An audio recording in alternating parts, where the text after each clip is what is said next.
Assalamualaikum. Apa kabar semua? Lebaran kali ini, mudah-mudahan meskipun lebarannya di rumah aja, tidak mengurangi rasa bahagia, tidak mengurangi keberkahan dari Allah Subhanahu wa taala. Sebelumnya, kenalan dulu, saya Cica Musyadah yang punya kok channel Belajar Bersama Hirafa ini. Saya yang punya. Nah, sebetulnya Belajar Bersama Hirafa ini udah ada beberapa bulan, dari beberapa bulan kemarin, tapi channel tele, dan itu pun ya tidak terlalu aktif. Ada juga di grup Facebook, cari aja Belajar Bersama Hirafa, nah gitu. Nah, tapi kenapa di sini ada supported by Kiafa? Jadi Kiafa sama hubungannya sama Hirafa itu hubungannya saudaraan. Jadi dulu Hirafa itu awalnya toko online yang menyediakan berbagai brand, tapi alhamdulillah tahun ini Hirafa punya produk sendiri. Jadi daripada bingung Hirafa itu sebetulnya brand atau toko, nama toko gitu, jadi akhirnya saya untuk nama toko saya ambil jadi Kiafa. Oke. Nah, mungkin kenalan tentang Hirafa, saya dan Kiafa cukup sekian dulu ya. Selanjutnya kita bahas tentang FB Ads langsung.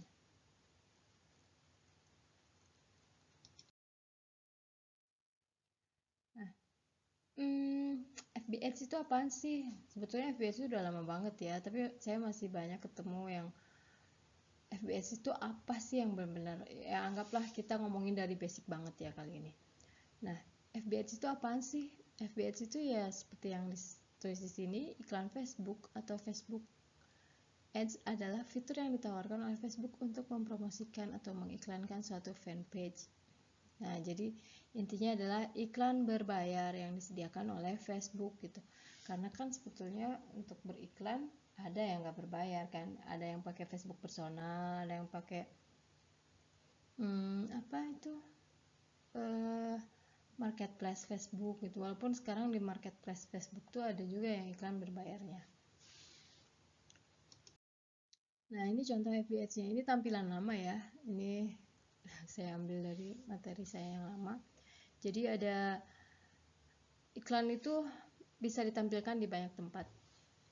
Ini contohnya di newsfeed, ini di desktop bagian kanan. Pokoknya ini yang ada tulisan sponsor itu iklan. Nah, kalau sekarang bisa tampilnya lebih banyak lagi ya. Di Facebooknya aja bisa di newsfeednya, bisa di storynya, bisa di messengernya, ada di apa ya, artikel, video kayak gitu. Nah, bisa juga di IG-nya juga ada di story, ada di feed. Nah, kemudian bahkan nanti kabarnya akan ada di WhatsApp gitu kan. Bisa juga tampil di aplikasi ketiga lah, kayak misalkan kalau kita buka aplikasi Play Store tuh suka kadang ada iklan dari FB gitu. Itu contohnya. Nah, keunggulan FB Ads. Nah, keunggulan FB Ads ini saya share beberapa aja ya. Segmen sasaran iklannya spesifik baik itu dari objektif maupun dari audiens maupun dan lain-lain ya. Objektif itu maksudnya tuh kalau di FB Ads itu ada, kita bisa milih objektif. Objektif itu goal atau tujuan lah ya. Objektif itu ada 3 objektif, dibagi dalam 3 kategori besar sama Facebook. 3 ada apa ya, tiba-tiba ngeblank. Ada awareness, consideration, sama conversion gitu. Dan masing-masing TG itu ada turunan-turunannya lagi gitu. Jadi Facebook itu sudah menentukan, memberi kita pilihan gitu. Tujuan kamu bikin iklan itu apa sih? Mau orang ngeklik, mau orang aware aja, mau orang belanja, atau mau orang nonton video kamu, atau orang mau install aplikasi. Nah itu Facebook tuh udah mengklasifikasikan orang-orang yang ada di Facebook itu masuk ke orang yang mana, orang yang senang conversion, orang yang memang senang like, comment, share, orang yang memang senang nonton video. Nah jadi nanti Facebook akan menampilkan iklan kita ya ke orang-orang yang kecenderungannya memang sesuai dengan tujuan kita beriklan gitu. Selain objektif ada juga audiens itu spesifik banget gitu ya. Bahkan ya kalau saya pernah ikut beberapa workshop FB Ads gitu ya, kalau pasarnya Indonesia memang agak agak sulit untuk mencari yang tertarget, karena datanya agak apa ya, orang Indonesia tuh seneng nge-like apa aja lah gitu intinya. Jadi kadang datanya yang ditampilkan juga nggak terlalu valid gitu di Facebook. Nah kalau di pasar luar negeri itu sampai bisa, ini pengalaman saya workshop ya, saya nggak main pasar luar negeri. Jadi sampai kayak misalkan dia mau ngiklan kucing, tinggal ngiklan tentang apa, makanan kucing gitu, dia bisa nyari audiens cat lovers, dan ketika dia memasukkan target audiens itu tuh ya targetnya tepat gitu. Sedangkan kalau di Indonesia itu kadang misalkan kita nih targetnya apa ya, orang yang suka belanja gamis gitu. Nah orang yang nggak suka belanja gamis pun itu kalau di Indonesia tuh banyak yang like page-page gamis gitu. Jadi apa ya, dan itu pun sebetulnya dibangun dari kebiasaan orang-orang yang punya page gitu kan, kadang ke teman-temannya like dong page saya gitu, padahal bukan targetnya kayak gitu. Akhirnya page-nya itu dibangun misalkan followernya 1000 tapi likersnya 1000 tapi itu teman-temannya gitu dan bukan target market. Jadi nanti kedepannya tuh untuk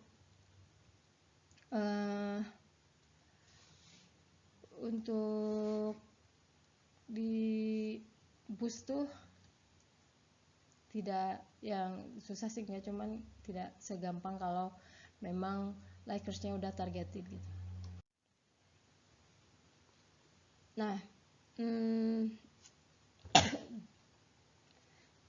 kita tuh bisa di Facebook tuh banyak banget cara penargetannya tuh, bisa berdasarkan umur, bisa berdasarkan daerah, bisa berdasarkan interest, bisa berdasarkan apa ya, demografi. Kayak misalkan di sini siapa yang lahirnya November, saya gitu kan. Nah saya sering dapat iklan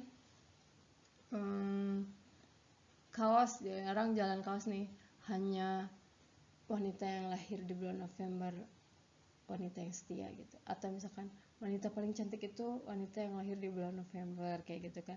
Sekarang kan kalau kita nggak ngerti tuh, wah kok dia bisa pas banget ya nih ngiklan ke orang yang lahir di bulan November. Nah padahal kita bisa menarget sampai sedetail itu gitu. Kemudian yang kedua nih, retargeting yang mudah. Selain targetingnya mudah, ya bukan mudah sih, tertarget gitu ya, kita bisa menarget orang yang sangat spesifik. Retargetingnya juga mudah. Retargeting itu jadi menarget kembali gitu. Nah contohnya ini ya, contohnya aja kayak misalkan kita pergi ke web Lazada lah yang misalkan terkenal ya, web lazada.id gitu, terus lazada.id atau lazada.com, ya itulah Lazada. Kemudian kita ngeklik baju warna merah gitu. Nah terus kita nggak jadi check out, nah, kita keluar itu kita akan terus dikejar-kejar sama si baju merah itu. Nah itu namanya retargeting, singkatnya tuh begitu gitu. Jadi bisa ditarget ulang gitu. Gimana kalau orang yang belum closing dikejar-kejar sama produk yang memang dia itu mau kayak gitu. Nah kita juga bisa misalkan nih kita punya database pelanggan kita, dari database pelanggan kita dari berapa tahun, misalkan kita all shop gitu kan, kita jadiin list, kemudian kita retargeting kembali, jadi nanti mereka akan dapat iklan kita gitu. Kemudian yang ketiga itu keunggulannya tuh bayar sesuai penggunaan iklan. Maksudnya gimana? Jadi kalau di dunia nyata nih, kita mau ngiklan misalkan ke 100.000 orang, terus kita cetak 100.000 brosur. Di awal tuh udah harus tetap keluar kan biaya 100.000 brosur itu, mau nanti ternyata brosurnya itu tidak tidak berdampak sama sekali terhadap penjualan, atau mau nanti brosur itu berdampak sedikit gitu. Taruhlah misalkan tidak berdampak sama sekali gitu. Nah, misalkan kita udah cetak nih 100.000, itu kita udah keluar duit 1 juta. Nah, kemudian ketika kita membagikan 50.000 nih, 50.000 brosur setengahnya, ternyata nggak ada satupun closing gitu, nggak ada satupun penjualan. Nah, uang yang 1 juta itu tetap nggak bisa kembali yang untuk cetak brosur itu, karena ya kita udah jadiin si brosur itu. Nah, berbeda di Facebook Ads, ketika misalkan kita menargetkan untuk mencapai 100.000 orang, kemudian kita budgeting itu kita rencanakan ngeluarin uang 1 juta gitu ya. Nah, ketika misalkan di angka 5 udah ngejangkau 5.000 orang dan tidak ada di antara 5.000 orang itu tidak ada yang merespon sama sekali, kita tuh bisa stop gitu. Misalkan ketika ngejangkau 5.000 orang itu baru keluar uang 100.000, kita tuh bisa stop. Jadi walaupun kita merencanakan pengeluarannya itu 1 juta, ketika 100.000 ternyata iklannya jelek, ya bisa kita matiin gitu. Makanya kalau ada yang boncos dalam sekali iklan 5 juta, itu sebetulnya boncos atau apa gitu ya. Karena sebetulnya bisa diatur gitu, kecuali kalau memang dia mau ya mungkin testingnya langsung 5 juta kali ya, terus habisnya boncos 5 juta. Tapi intinya kalau di sini siapa yang sering dengar boncos sampai berjuta-juta, 5 juta gitu, itu sebetulnya bisa diantisipasi insya Allah. Nah, kemudian ini yang keempat, setting tinggalkan. Nah, ini enak ya, walaupun sebetulnya untuk bisa sampai ke tahap ini perjuangannya nggak mudah gitu ya, harus nemuin dulu winning campaign gitu kan, kampanye iklan yang emang bagus, yang menang gitu. Saya dulu pernah nih begini. Alhamdulillah waktu 2016 itu saya Allah kasih kesempatan haji gitu ya, 40 hari saya benar-benar ninggalin all shop saya gitu. Waktu itu jangan bayangin lah kalau kayak perusahaan-perusahaan besar mungkin udah biasa ya ditinggalin sama CEO-nya gitu, udah ada CEO-nya, udah ada manajernya, udah ada level middle-nya lah, minimal supervisornya. Kalau waktu itu saya benar-benar cuma punya beberapa CS gitu, dan marketing masih saya yang pegang waktu itu. Tapi waktu haji itu, dan kebetulan saya berangkatnya dari Jakarta, saya domisili Bandung, jadi sering bolak-balik Jakarta Bandung untuk ngurus ini itunya, jadi bisa dibilang 2 bulan lebih lah saya tuh nggak concern ke all shop gitu. Dan bahkan ketika saya pergi itu ya udah dilepasin. Sebelum pergi itu saya setting iklan, dan ketika di Arab sana tuh alhamdulillah nggak yang gimana-gimana harus ngotak-ngatik ya. Si CS itu alhamdulillah dari setting iklan yang 1 kali itu, pas mau pergi itu ya ada aja customer yang order kayak gitu, omset ya stabil lah kayak gitu. Alhamdulillah. Masih banyak yang lebih keren lah, saya maaf Pak atuh, cuman ini cerita bahwa keunggulan FBS itu gitu salah satunya, dan saya mengalami itu. Nah, kemudian yang selanjutnya itu bisa mencapai banyak media, IG, aplikasi Play Store, dan lain-lain. Kayak yang tadi saya bilang ya, bisa nanti tuh ada di WA gitu. Sebetulnya masih banyak lah keunggulan FBS, tapi ini kan perkenalan, jadi rasakan sendirilah bagaimana enaknya pakai FBS gitu. Kita ngomong yang enak-enaknya aja dulu, walaupun ya pasti ada yang gak enaknya, tapi hidup apa sih yang enak terus? Pasti ada tantangannya. Nah, ini salah paham tentang FBS. salah paham tentang FB Ads. Salah paham tentang FB Ads yang pertama, ini kacamata saya sebagai mama nih, karena sebetulnya ini saya banyak temuinnya di mama, nggak tahu kalau bapak-bapak atau di mastah enggak, bukan mastah, di emas itu begini juga nggak ya. Karena saya sering gaulnya sama mama, ya ini kesalahpahaman yang saya sering dapati di antara mama. Yang pertama itu FB Ads sama dengan fanpage. Tunggu ya. Nah, ini saya udah berapa kali ketemu sama Mama All Shop tuh. Ketika misalkan ada orang, bukan saya aja ya, misalkan dia nemu iklan gitu, menghasilkan ratusan juta dengan FB Ads. Dia tuh nggak percaya sama sekali, dia bilang, masa sih bisa menghasilkan ratusan juta dari FB Ads? Orang saya aja nih posting sehari 5 kali tuh nggak ada yang nge-like sama sekali. Apalagi yang komen, apalagi yang order, katanya nggak mungkin ada yang order lah dari FB Ads tuh, katanya. Itu terus gimana sih, nggak mungkin lah pokoknya gitu. Padahal orang-orang yang main FB Ads tuh ya ada yang sampai satu hari itu jutaan, ratusan juta, puluhan juta, bahkan ada yang habis sehari itu 1 M gitu, 1 miliar untuk biaya iklannya. Biaya iklan berapa penjualannya nggak tahu ya berapa kira-kira, tapi yang pasti marginnya pasti di atas 1 M sehari. Kalau di bawah 1 M ya mana mungkin ya, berarti itu bakar duit dong, buang-buang duit gitu. Nah, padahal seperti itu ya. Dan kemudian kita ngobrol lama, ternyata yang dia maksud FB Ads di situ, itu yang dia pahami selama ini tuh fanpage, padahal FB Ads itu nggak sama dengan fanpage gitu. Kalau kita bawa ke dunia nyata nih, ada FB personal, ada fanpage, ada FB Ads. Nah, FB personal itu orang kalau di dunia nyata. Fanpage itu atau page atau FP atau halaman itu sama dengan toko kalau di dunia nyata. Dan satu orang ini, satu Facebook personal ini bisa punya banyak toko, bisa punya banyak fanpage. Kayak saya nih punya banyak fanpage. Ada lebih dari 20, ada berapa ya? Nggak tahu lah, lupa.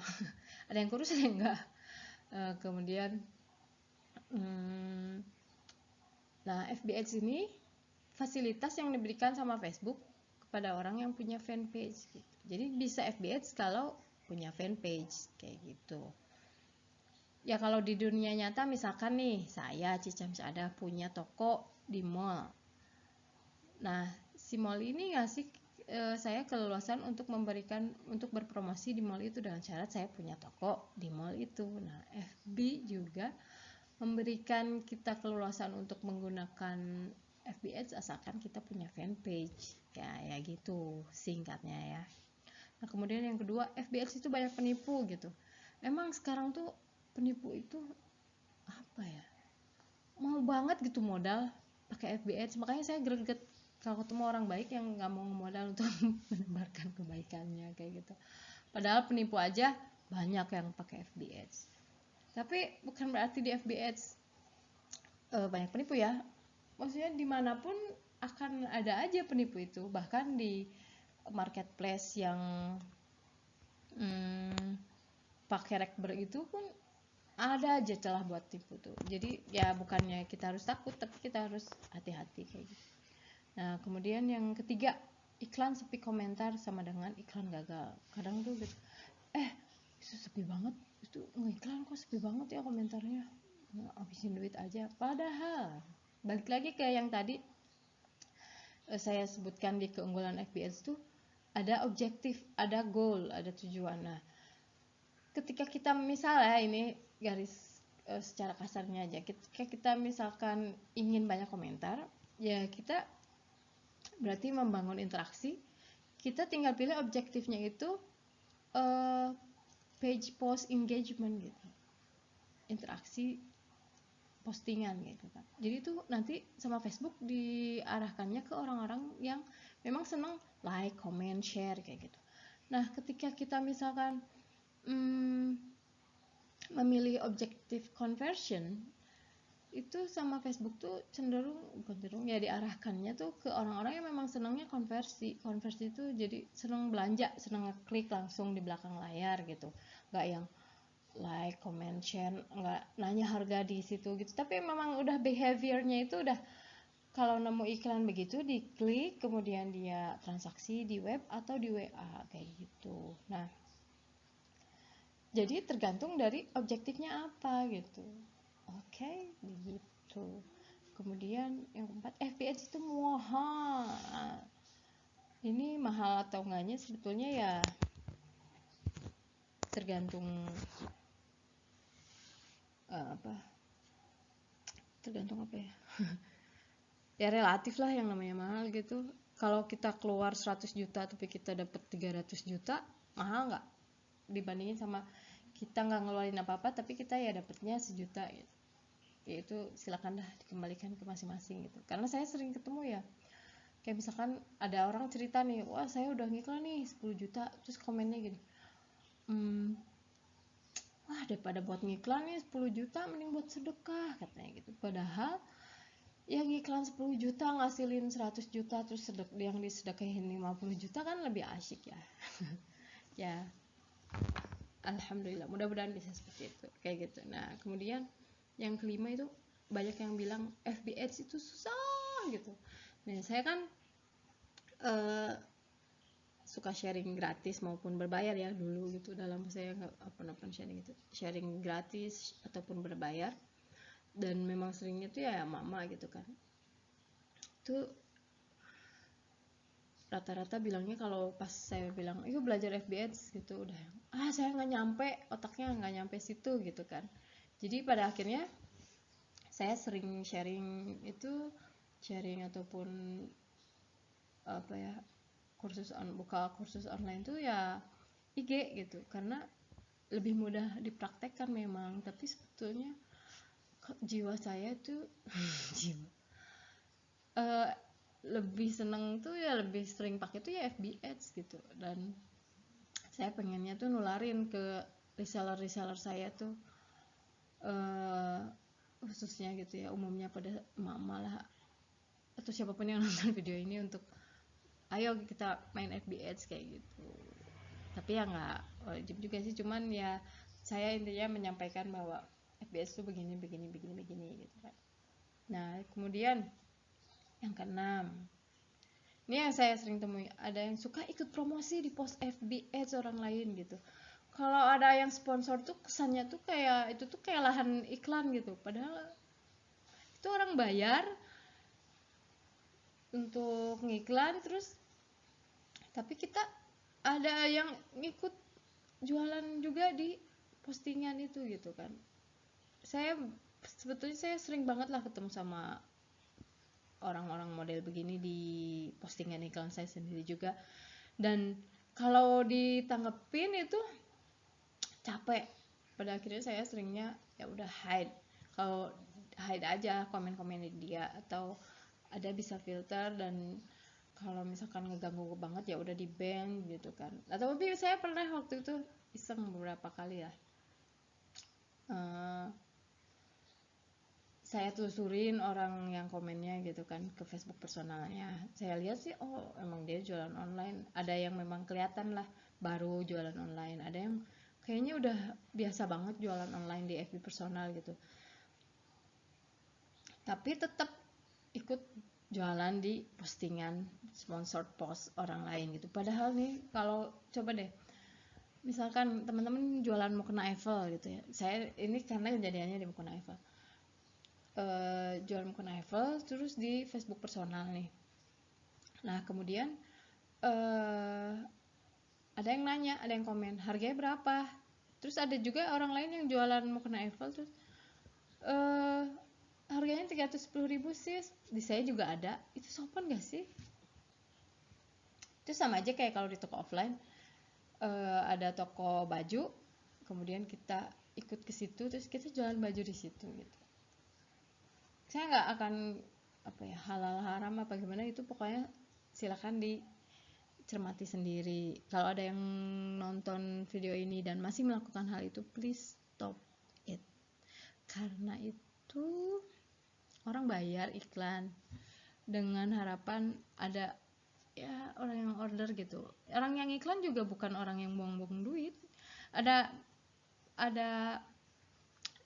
orang yang ada ya banyak orang yang mungkin bergantung pada iklan itu gitu. Ada karyawannya, ada advertisernya, ada adminnya kayak gitu. Kita sama-sama jualan lah. Jadi jangan lakukan itu ya. Waktu itu akhirnya saya kan waktu itu iklan mukena Eiffel tuh. Terus ada yang komen saya jualan juga nih, saya aja gitu kan. Kemudian ketika saya telusuri, terus saya WA, kenapa kok malah posting di komen di postingan saya gitu kan. Terus jawabnya ya sayang aja nggak dijawab gitu. Padahal ya balik lagi ke yang tadi bahwa memang itu salah juga ya kita waktu itu nggak jawab dengan cepat gitu. Tapi waktu itu memang objektifnya conversion dan kita fokusnya ngelayanin orang di WA kayak gitu. Nah sehingga di Facebook itu, di postingan Facebook itu waktu itu kebetulan nggak kepegang gitu. Tapi mau sepi mau rame tetap nggak etis lah kalau kita ikut jualan di postingan orang lain kayak gitu. Dan sebetulnya video belajar FBH ini juga salah satunya triggernya tuh termotivasi dari kejadian itu. Jadi saya itu sampai WA beberapa orang dan kesimpulan saya bahwa ya bukan nggak niat jahat juga, tapi emang belum ngerti aja bahwa itu tuh apa kayak gitu. Itu tuh tidak kurang baik kayak gitu. Jadi ini juga yang jadi trigger saya membuat video FBH ini biar semakin banyak orang yang ngerti apa itu FBH walaupun misalkan nggak ngiklan gitu, tapi lebih menghargai orang yang sudah mau mengeluarkan uang untuk FBH kayak gitu. Ini nih yang tadi ini orang nih, saya Cica nih, page saya nih banyak ya, page saya ada berapa ya, banyak lah, padahal ini yang punyanya satu. Kalau di dunia nyata punya toko sebanyak ini habis berapa duit. Udah sampai segitu aja dulu ya, ini baru permulaan. Next bahas apa nih? Setting payment, pembayaran FBH, struktur iklan FBH atau apa? Komen aja deh. Next mau bahas apa biar nggak kehabisan ide. Kadang apa namanya? Kadang nggak jadi sharing itu karena apa ya? Bahas apa ya gitu. Nah makanya kasih ide komen, oke?